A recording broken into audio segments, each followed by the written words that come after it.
Swarovski'nin en büyük dükkanlarından biri, Swarovski'nin vətəni olan Avstriyanın paytaxtı Viyananın mərkəzi küçəsində yerləşir. 3 mərtəbəli olan bu Swarovski dükkanı sadəcə dükkan yox, bir muzey kimidir. Gəlin baxaq. Mənim kimi Swarovski həvəskarısınızsa, bura sizin üçün bir cənnət olacaq. Çünki heç nə almasanız belə elə görünüşü nəyə desəniz deyər. Bu gördüyünüz birinci mərtəbədə bütün vitrinlər Swarovski'nin yeni kolleksiya qutuları şəklində düzəldilmişdi. Birinci mərtəbədə bütün Swarovski zinət əşyalarını görə bilərsiniz. Bu vitrini idi, Swarovski ilə bəzədilmiş idi və turistlər ən çox bunun qarşısında şəkil çəkdirirdi.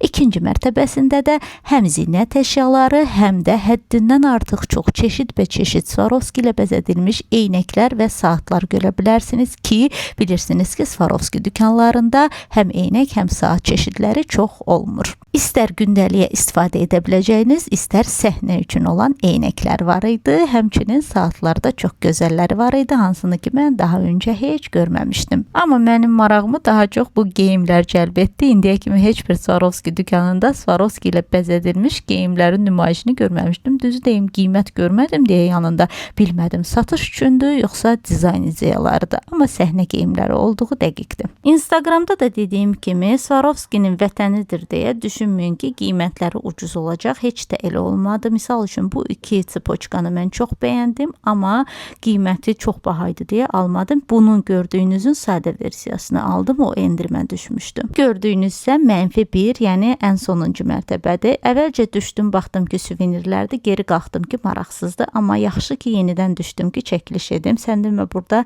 həm də muzey kimi idi və sadə yox, fərqli suvenirlər var idi, hansını ki, əvvəl heç yerdə görməmişdim. Misal üçün bu at və əjdaha elinə həsr olunmuş suvenirlər həddindən artıq gözəl idi, amma qiyməti də həddindən artıq baha idi. Təsəvvür eləyin, 18.000 avrodur.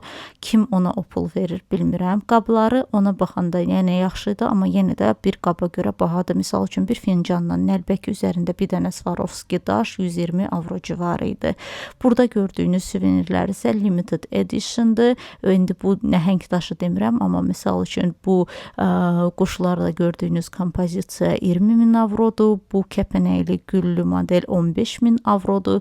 Ən ucuzu yenə nisbətən ucuz da dediyim 5.000 avroya olan bu çiçək dəstidir. Amma çiçək dəsti həqiqətən çox gözəl görsənir. Amma mənim üçün bu mərtəbəni daha da maraqlı edən bu eksponatlar idi, hansı ki satış üçün deyildi, sadəcə muzey kimi nümayiş olunurdu. 130 yaşdan çox olan Swarovski'nin bütün vacib tədbirlərdə istifadə olunan Swarovski ilə bəzədilmiş əşyalar nümayiş olunurdu. Burada geyimlər, ayaqqabı, çanta, kolye, taclar var idi və hər birinin altında hansı tədbirdə istifadə olunduğu qeyd olunmuşdu. Burada gördüyünüz taclardan biraz danışım. Deməli 1935-ci ildən bəri Viyanada hər qış dövlət operasında operanın açılış balı keçirilir. Bu həddindən artıq çox təntənəli tədbirdir. Bütün dünyadan axın olur və bu ballar hər il valsla açılır. Valsda xanımların başında mütləq şəklində tiara, yəni tac olmalıdır. Artıq illərdir həmin tiaranın hazırlanmasını Swarovski öz üzərinə götürür və burada gördüyünüz taclar 2009-cu ilin opera açılış balındandır. 1895-ci ildə adi bir kristalı brilliant qədər parlaq etmək üçün xüsusi kəsim edə bilən maşını ixtira edən həmin o şəxs Daniel Swarovski'dir. Bu gördüyünüz gözlü sepi mən, sırqaları isə İlknur aldı. Endirimli güşədən yaxşı qiymətə oldu. Həmin bu sepi mən Viyana aeroportunda qat-qat baha gördüm. Burada İlknura hədiyyə verirlər. Çox sevinir. Bu da bizim alış-verişimiz. Sağ olun.